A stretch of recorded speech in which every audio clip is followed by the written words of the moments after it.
Hello everyone, সবাই কেমন আছো? আশা করি সবাই ভালো আছো। আমিও মোটামুটি আছি, চলে যাচ্ছে দিনটা।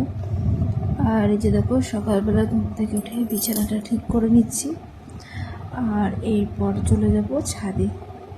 তো দেখো, ছাদে চলে এসেছি। আর ছাদে এসে আমার প্রথম কাজ হচ্ছে এই যে পাখিকে খাবার দেওয়া।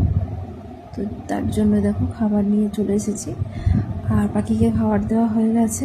তো একটু পরে তোমাদের দেখাচ্ছি। তো দেখো, ঠাকুরের বাসন কোসন নিয়ে চলে এসেছি ছাদেই, যেহেতু আমি ধোয়াধুয়িগুলো করি, তো সেই জন্য ছাদে নিয়ে চলে এসেছি। আর এখন দেখো, ফুলগুলো এর মধ্যেই মেয়ে পুজো করে রেখে দিয়েছি। বিকেলবেলায় যেহেতু পুজো যখন করে তখন তুলে রেখে দেয় বালতির মধ্যে, আর এখন আমাকে একে একে তুলতে হচ্ছে। তো চলো, এদিকে দেখে ছাদে এসে কয়েকদিন ধরে বৃষ্টি হওয়ার কারণে এই যে দেখো, কারিপাতা গাছটা কেমন একটু শুকনো শুকনো হয়ে গেছে, কারণ দিনের বেলায় প্রচণ্ড গরম করছে, তারপরে বিকেলবেলায় বৃষ্টি হচ্ছে, ঠিক ওয়েদার অ্যাডজাস্ট হচ্ছে না গাছের সাথে। ভীষণ অবস্থা খারাপ ছাদে, যেহেতু এতটা হাইটে ছাদে গাছগুলোকে রেখেছি, তো নিতে পারছে না গরম। তার সাথে এই যে দেখো, রোদের যে পরিমাণে তাপ হচ্ছে, মানে গাছগুলোকে যে আমি কোথায় রাখবো বুঝতেও পারছি না। আর এই সময় গাছগুলোকে নিয়ে টানা ছেঁচড়া করা যাচ্ছে না, তো সেই জন্যই আর কি, যে পরিস্থিতিতে যেখানে রয়েছে সেটাকে সেখানেই রেখে দিচ্ছি।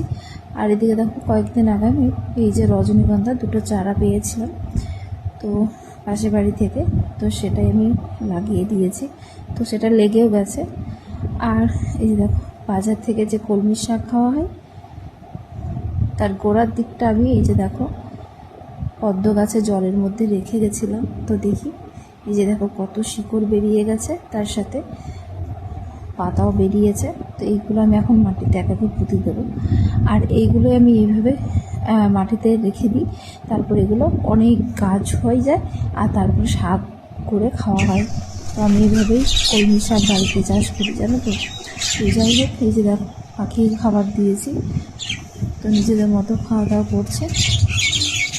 আর বেশ কয়েকদিন ধরে শরীরটা তেমন ভালো লাগছে না, তো ভিডিওটা দুদিন আগে করা ছিল কিন্তু দিতে পারিনি, কারণ ভয়েস দিতেও লাগে, আর এখন ভয়েস দিতে গেলেও না প্রচণ্ড হাঁপিয়ে যাচ্ছে, এরকমটা সমস্যা হচ্ছে। তো যাই হোক, তো চলো, পাখিরা নিজের মতো করে খাক, আর এদিকে আমি আমার ছাদের যে কাজগুলো করতে এসেছি সেগুলো করে তারপরে আবার নিচে চলে যাব। আর ছাদে যাবে তো 6টা বাজলে এত পরিমাণে রোদ হচ্ছে যে ছাদের কোনো কাজ করতে ভালো লাগছে না। তো অত সকাল সকাল উঠেও তো কোনো কাজ নেই তেমন, সেই জন্য এই যে দেখো, ছাদে রোদ হয়ে গেলে কিছু করার নেই, কাজগুলো করে নিই। তো সকালবেলা ছাদে না আসলে আমার ভালো লাগে না। তো কাজ সেরে যে দেখো যাচ্ছি, তো তখন ভাবলাম তোমাদেরকে এই ঠাকুর ঘরটা দেখাই, যেহেতু উপরে আমার ঠাকুর গোপাল সোনারা থাকতো, আর উপর নামও এখন আমি করতে পারবো না বলে ঠাকুর নিয়ে চলে গেছি নিচের ঘরে। তো ঠাকুর ঘরের দিকে তাকালে ভীষণ মনটা খারাপ হয়ে যায়, মানে ঠাকুর ছাড়া যেন ঠাকুর ঘরটা পুরো ফাঁকা ফাঁকা লাগে। তারপর দেখো, আমার সকালবেলাকার কিছু কাজ সেরে থাইরয়েডের ওষুধটা খেয়ে নেব। প্রতিদিনকার এই কাজটা আমার একদম ভুললে চলবে না। এই যে দেখো, তো থাইরয়েডের ওষুধটা খেয়ে তারপর চলে যাব। এই যে দেখো, গাছের কিছু ফুল রয়েছে, তো রোদ হয়ে গেলে ফুল তোলাও যায় না, সেই জন্য সকাল সকাল গাছের ফুলগুলো তুলে আর কি রেডি করে রেখে দিচ্ছি, যেহেতু মেয়ে পুজো করবে। এখন গোপসোনাদের নিচের ঘরে, আমি যেখানে থাকি তার পাশে ঘরে রেখে দিয়েছি। তো এই অবধি চলছে।